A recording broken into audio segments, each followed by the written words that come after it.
تولید آخرم.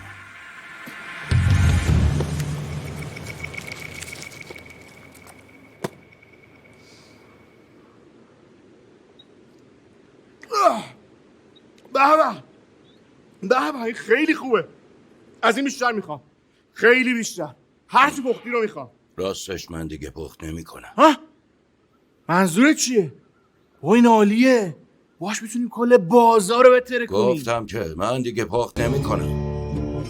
تو هم اگه میخوای خودت یاد بگیری برو تو صفحه آپاراتم، دستور پخت همه رو اونجا گذاشتم.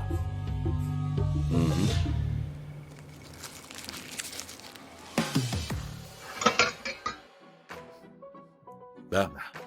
خب دوستان، فوت کوزه‌گری اینه که شما اگر وانیلو زیاد بریزین کیکتون تلخ میشه. پس حواستون به مقداره پودر وانیل و بکینگ پودرتون باشه.